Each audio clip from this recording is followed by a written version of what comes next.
gentlemen, boys and girls, children of all ages, Nerdy Man Room Show proudly brings to you Cards Subject to Change with Hassel. And this week, we got a doozy for you. So, it's always been theorized, what if the Undertaker had returned to WCW, and no less in the year of our Lord 1999. So, let's be honest here, people. I get it. The Undertaker was a loyalist to the end. He stayed with Vinnie Mac. He done his thing there, and God bless him for it. But what if he hadn't? What if he felt he really had something to prove to good old Ole Anderson, who told him he'd never draw a dime? He'd never put any asses in the seats, so to say, as he did in late 89, I apologize, early 1990, when a rookie taker, or Mean Mark, would go to the WWF, and we all know what the man did right there. And we got the Survivor Series in the background, where he made his debut, thank God, not as Eggman or the Gobbledygooker, but as The Undertaker. Now, another thing we also know, he could not return as The Undertaker. That was a property of the WWF, so he would have to return as Mean Mark. But what if he did?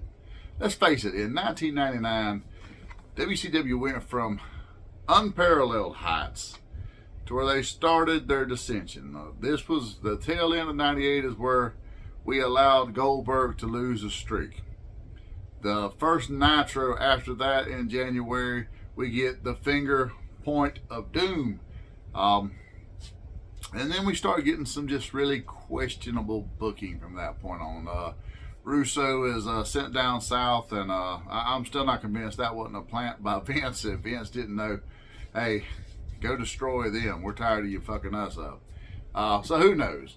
But, what if The Undertaker had returned to WCW? What if we sprinkled him in to the mix there? What if he was able to help be a course correction to that locker room? Because let's face it, Taker by this point had he had a lot of people's respect, and he was a true locker room leader by this point. So what's to say if you didn't interject a guy like him there, it wouldn't inspire someone like Sting, who everyone respected and no one had anything bad to say? What if Sting, Taker together, they were able to keep that locker room in check? Maybe checking some of the personalities, the contracts, and some of the back scenes issues we had with substance and things of this nature. There's a whole lot of things that could have really gelled together. Now, we're going to be honest here, people, no matter how great this is, and it is fucking great because I've done it. But no matter how great it is, Time Warner will eventually get their hands on the property. And with that being said, Time Warner just did not want WCW. Facts. But for the entertainment of those at home and those of you who actually enjoy me doing these bi-weekly, let's get this show on the road. And let's dive in to what if The Undertaker went to WCW in 1999. January 18th, 99, on Nitro. Lex Luger with Miss Elizabeth versus Rey Mysterio. Luger has Rey beaten multiple times, but just keeps playing with his food, so to speak. Nash comes down to taunt Mysterio as well, because this is at the time when they done that weird angle with Kevin Nash and Rey Mysterio, where they took the mask, ended up having the pay-per-view match where they take the mask off of Rey. Rey's a good-looking cat, don't get me wrong, but I mean, the money was in the mask. Let's be honest, people. Rey out of nowhere schoolboys Luger for the win. Now, Luger would be irate. Nash and Luger jump Rey at this point. Conan comes down to aid, but the NWO, they're just too much. Then a bell tolls. And then Metallica's For Whom the Bells Toll begins to play. Dun, dun, dun, dun. If you don't know it, people, research that one. It begins to play and the lights go out with a singular motorcycle light shining to the ring. The lights come back on, and on a white chopper is The Undertaker. Now, Larry Zbyszko would be, behold the pale horse, and the man on him was death. Tony Schiavone would lose his shit at this point, with, oh my God, Mean Mark is back in WCW. The Brain being the Brain. But whose side is he on? He's not a luchador. Is he NWO Elite? Down comes the Undertaker, slowly entering the ring. Nash and Luger smile and throw up those two sweet horns. Taker two sweets back, both men. Nash turns to taunt the crowd when Taker choke slams Luger. Nash turns around to a big boot, kicking him out of the ring. Taker grabs the mic and says, the big dog of WCW has returned, and this is my yard now. So I don't care if you're NWO, if you're WCW Elite, if you're LWO or whatever. I'm the only bully on this block, and Mean Mark now owns Nitro. Now the next Nitro, Luger with Miss Elizabeth would come out and challenge Mean Mark to a match at Super Brawl. Taker does not show up at all, but Conan does come out because he wants a little bit of revenge, so to speak. J.J. Dillon walks out and declares that that's a great idea. Solid matchup where K-Dog looks really good, but Luger, he begins his comeback. Then the bells toll. Lights go out, and when they come back on, Luger is out. Conan covers him for the win. Then Mean Mark rides down to the ring, standing tall over Luger and says, you're on Super Brawl. That's Super Brawl, February 21st, 1999. Total package, Lex Luger with Miss Elizabeth versus Mean Mark Callis. Mean Mark wastes no time taking the fight to Luger as they battle in and out of the ring. Luger goes for a rack and Mark escapes, countering with a choke slam. Slits his throat, signaling the last ride. 1, 2, 3, and the winner, Mean Mark. Now afterwards, Mean Mark would go the extra mile and tombstone Lex Luger on the concrete outside the ring. Backstage, Hollywood approaches Mean Mark. Big man, I'm so glad to see you on the A show. But I'd be more glad to see you as NWO Elite. Mean Mark will be, is that right, Hogan? Hogan, that's right, brother. But remember, this isn't a federation. You're either with us or you're against us.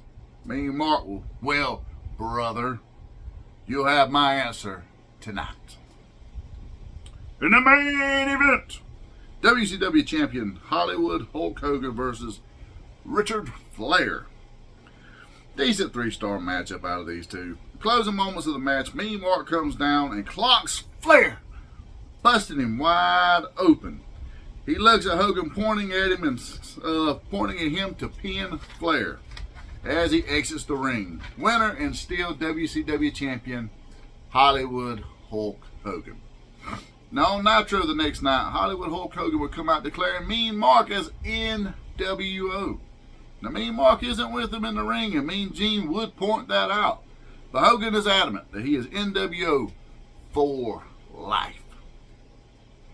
Luger will be there as well, and Luger's wearing a neck brace to really sell the whole tombstone situation. A steel cage match is announced for Uncensored for the WCW Championship with the champ Hollywood Hulk Hogan versus Ric Flair.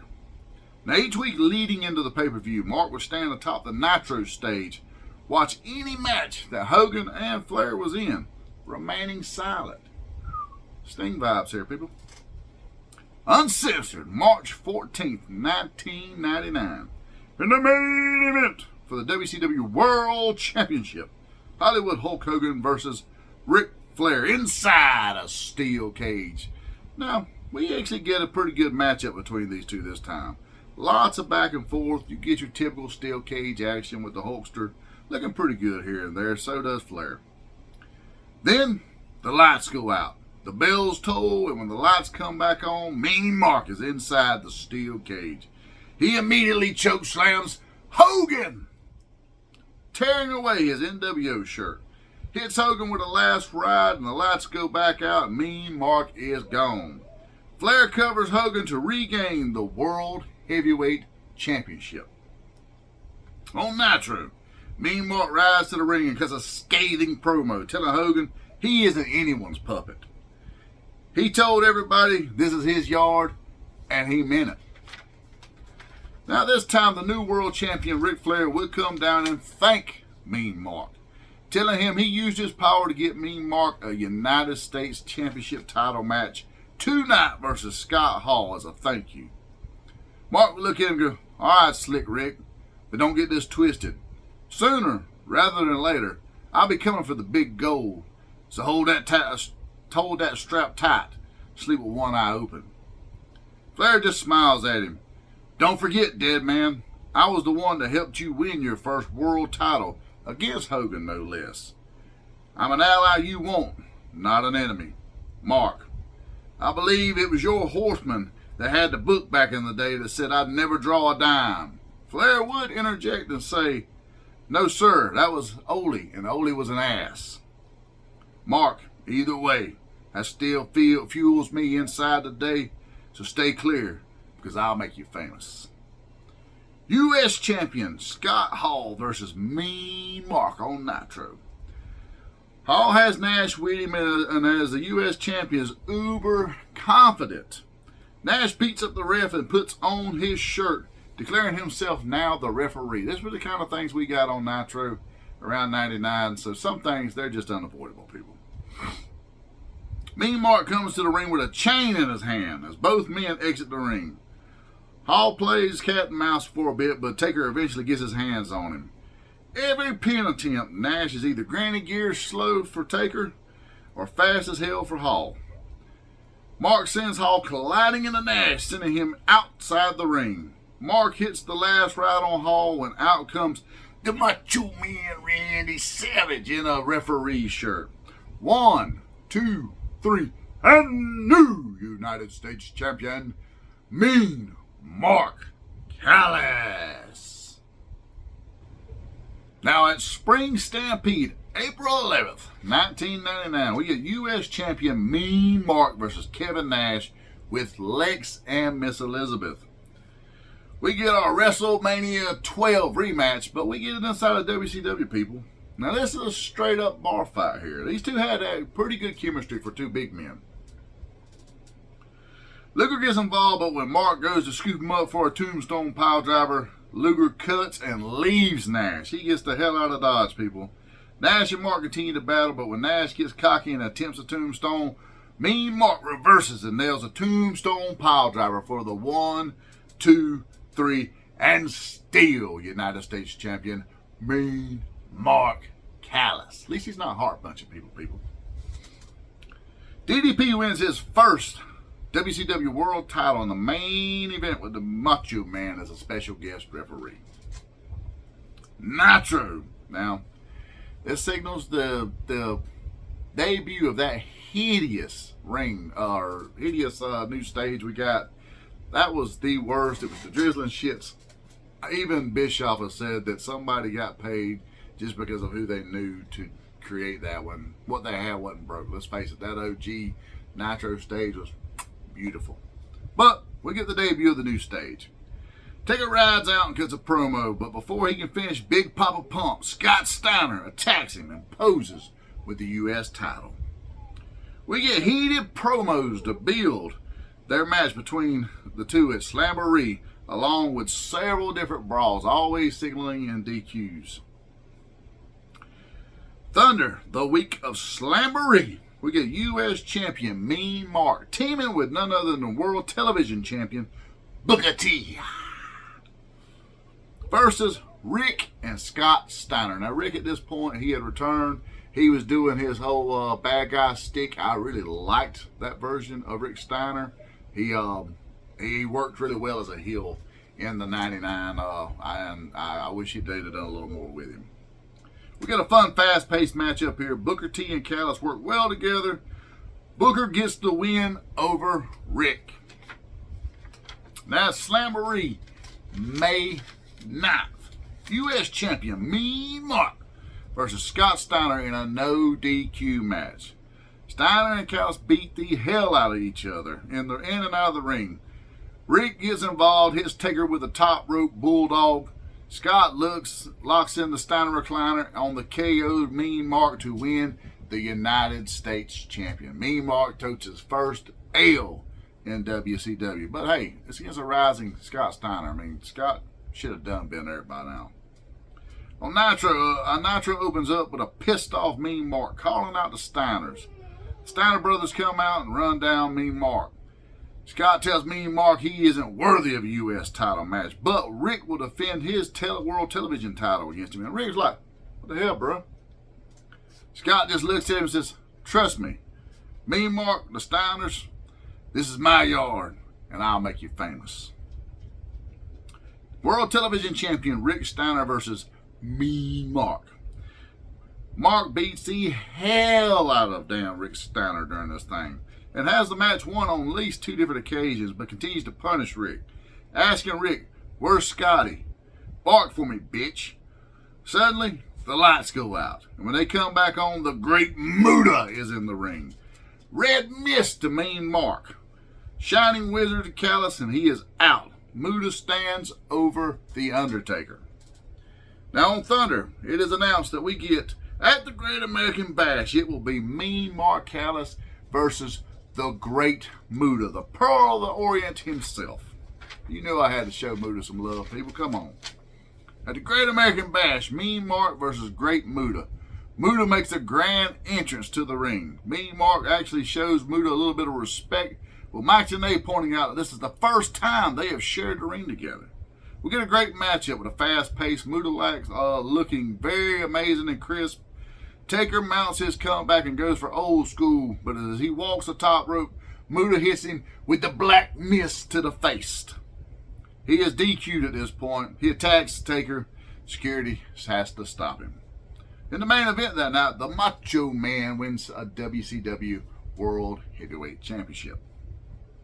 Now, Muta and Mean Mark would battle for the next few weeks with no winner, as each battle is a DQ. And we're not going to do our boy Macho Man the way they done it back then, where he would win the title and immediately drop it to Hogan. Not right now. He's going to get a little bit of a run with it. It is announced on WCW.com that at Bash at the Beach, it will be Mean Mark versus the Great Muta in a last man standing match, with the winner being the new #1 contender to the WCW World Heavyweight Championship. At Bash at the Beach, July 11th, Great Muta versus Mean Mark. We get a 16-star Meltzer match. I mean, the Meltzer can be ridiculous. Why can't we? It's an absolute bloodbath, though. Muta scale. Muta goes for the mist, but Taker ducks and choke slams Muta off the stage onto the floor. We get an 8 count before Muta gets back and stands up. Taker is beside himself in disbelief. Muta nails a Shining Wizard onto Taker, and then he gets a 9 count before Mean Mark sits up, giving us a nod to the old Taker days. They go back at it again, and then Mean Mark chokeslams him through a table, and then goes to rolling tables on top of him, piling tables, steps, and everything else he can on top of Muta. Muta cannot escape, and the ref counts the 10 for Mean Mark to get the win over the Great Muta and become the new #1 contender to the WCW World Heavyweight Championship.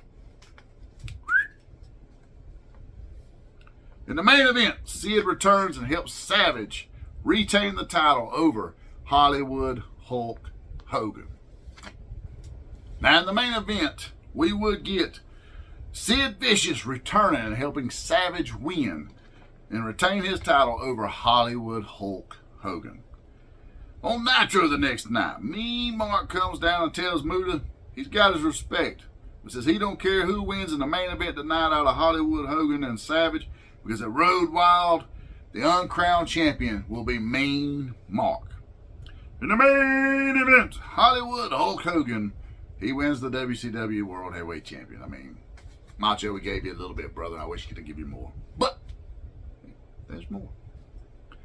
Nitro, the week of Road Wild, we get a huge 6-man tag team matches. It is announced that it'll be Sting, Goldberg, and Hollywood Hulk Hogan versus Mean Mark, Sid, and the Macho Man Randy Savage. The heels beat up Hollywood and crew to start the show. In the main event, a 6-man tag match. Team Mean Mark comes down united. The brain states all three men are former world champions and two were skyscrapers. Out next is Goldberg, then Sting. Everyone is awaiting Hollywood's entrance when American-made belts through the arena. Shivani, oh my God, Brain, you hear that? That's the immortal Hulk Hogan in red and yellow. Hulkamania is alive and well. Shivani will be screaming. The crowd pops. This is the first time Hogan has donned the red and yellow since turning NWO. We get a fun tag match here. The fans are fully vested in this one right here. Goldberg would spear Mean Mark, tagging in the Hulkster for the leg drop, and the 1, 2, 3 for Team Hulk Hogan, the immortal Hulkster, and Goldberg and Sting to get the win. Road Wild pay-per-view, August 14th. Backstage, we get Mean Gene interviewing Mean Mark. He reminds Mark about losing on Monday and the return of Hulkamania. Gene, I buried Hulkamania in his prime for my first WWF title, and tonight I'll do it again for my first WCW title. Mean Mark is fully confident. WCW champion Hulk Hogan versus Mean Mark. Lots of mind games and showmanship in the opening stages of this match. Both men trading the control back and forth. Hulk still showing he's still a powerhouse, fueled by the fans. Sid makes his way down and begins to distract Hulk. Goldberg would come down, however, not only chasing him off, but hitting him with a spear. Hogan turns around, though, and is blasted by Mean Mark, whose fist is wrapped in a chain. Hogan is out. Taker steals the win and his first WCW World Heavyweight Championship. Now Nitro, the new WCW champion, Mean Mark, would come out and cut an epic promo. He torches Ole Anderson for his comments a decade earlier when he was just a green rookie. He then laughs at Hogan, declaring that he has his number. When out of nowhere, DDP makes his way through the crowd. Hey, body bag, you ain't the only one who nobody believed in around here. I want a shot at the gold tonight. Mean Mark just laughs it off and says, it's your funeral. Tonight, I'll make you famous.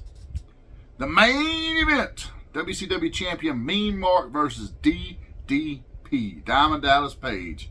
Page holds his own and looks pretty good for most of this portion of this match. Once again, Sid comes down though, but this time Hogan and Sting do as well. Sting ducks a Hogan punch that blasts Sting. DDP drops Mark with a diamond cutter when Sid tosses the ref. Powerbomb to DDP.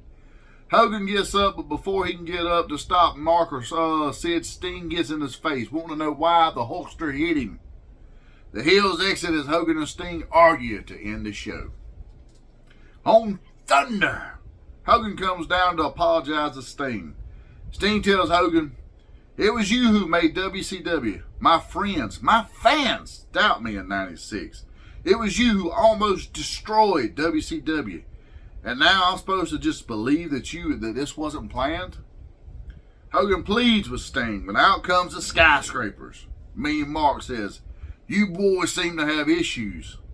Sid, yeah, big man. You know, Stinger, at least I always stabbed you from the front. Both men laugh, though.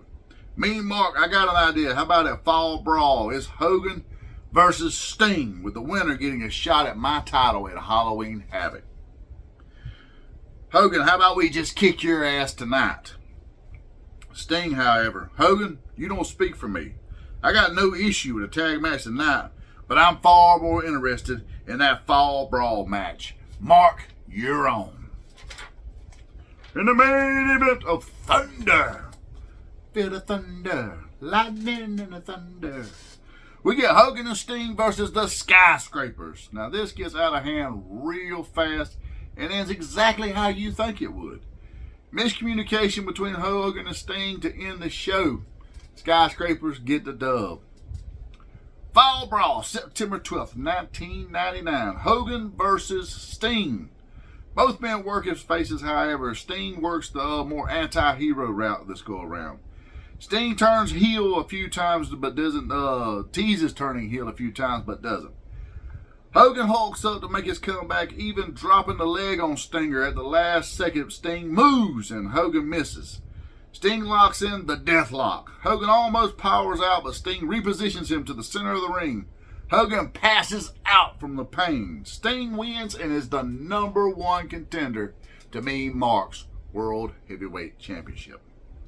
Also in the crowd, Sid would win his first United States title from Chris Benoit, and Mean Mark would retain his WCW World title against It's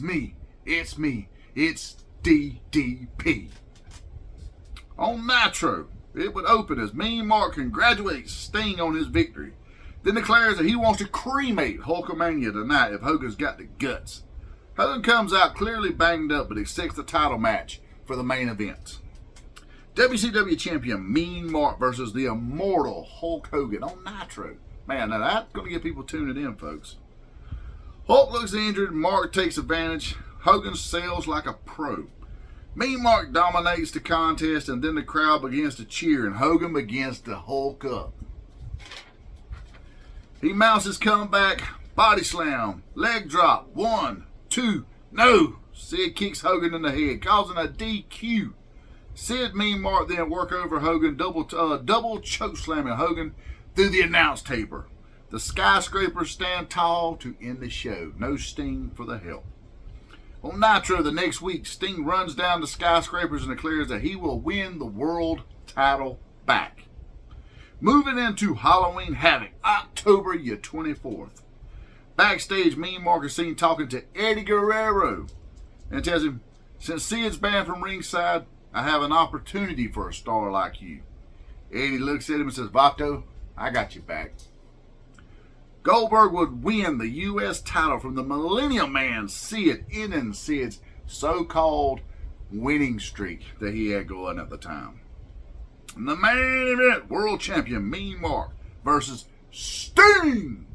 Both men make grand entrances. We get amazing chemistry between these two legends, both pulling out all the stops. Sting begins to get the upper hand when Shivani reminds everybody that Sid is banned from ringside. Sting hits the Mark with a splash and then a death drop for the 1, 2, but wait, a masked luchador just pulled the ref out of the ring. He then blasts Sting with a steel chair. The luchador sends the top rope and hits a frog splash. Drags Taker atop of Sting, revives the ref. 1, 2, 3, and still WCW champion Mean Mark Callis. Now, Nitro would open the next night with a message from the board of directors. Later tonight, a decision will be made over the WCW World title match from last night. U.S. champion Bill Goldberg versus Eddie Guerrero. On Goldberg's way to the ring, Mean Mark and Sid jump the U.S. champion, double choke slamming him as they roll him into the ring. But he being the man he was, he tells the ref he can still go, clearly hurt. Goldberg attempts a spear, but Eddie moves and Bill hits the corner post. Eddie then hits a Three Amigos with then a frog splash. As he goes for the pin, Sid holds the legs of Goldberg, allowing him where he cannot kick out. And new WCW U.S. champion Eddie Guerrero. Eddie shakes hands with Mean Mark to solidify their union. It is announced later in the show that the board of directors has stripped Mean Mark and vacated the WCW World title, and that a tournament will start on Thunder and end at Mayhem to crown a new champion. Furthermore, because of the actions in the U.S. title match, Mean Mark, Sid Vicious, and Eddie Guerrero are not eligible to enter the tournament. Now on Nitro, during a title match, Scott Hall would defeat Vampiro to advance. Afterwards, he takes the vacant title from the glass case and he poses with it. He would wear this as if he had won it going into the finals at Mayhem. At Mayhem, November 21st, 1999, we get Bret Hart defeating Sting in a semifinal match to advance to face Scott Hall for the vacant world title, as Scott Hall beat Chris Benoit to advance. Now, Sting and Bret had an amazing match at this actual pay-per-view, and Bret and Benoit would have one better later. But now we get Bret versus Scott Hall, and Scott Hall's wearing the title like it's his, folks. Eddie Guerrero would retain his U.S. title over Lex Luger with Liz.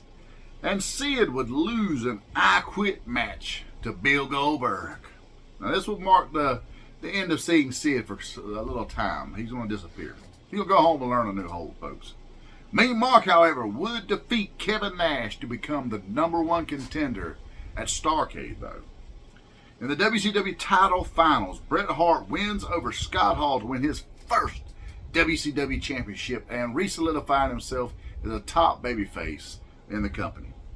On Nitro, WCW champion Bret Hart versus J-E-F-F-J-A-R-R-E-T-T.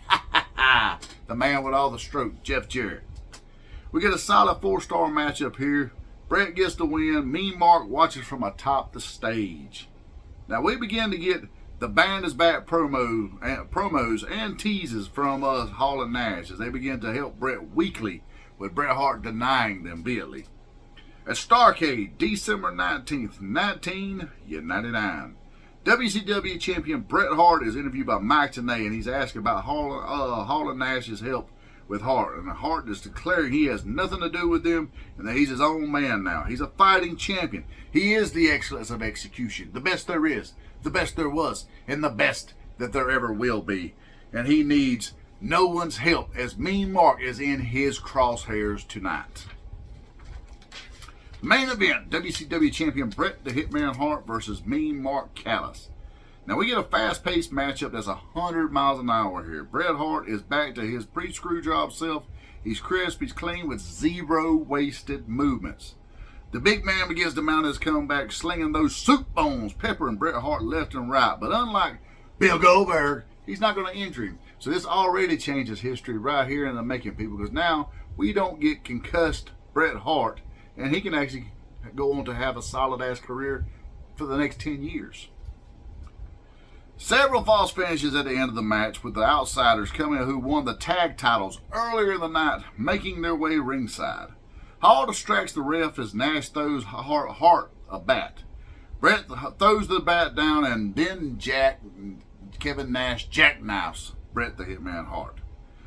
Mark gets up as Nash exits the ring. Hall revives the ref. Mark hits the last ride on Bret for the 1, 2, 3, and new WCW champion for the second time, Mean Mark Callis.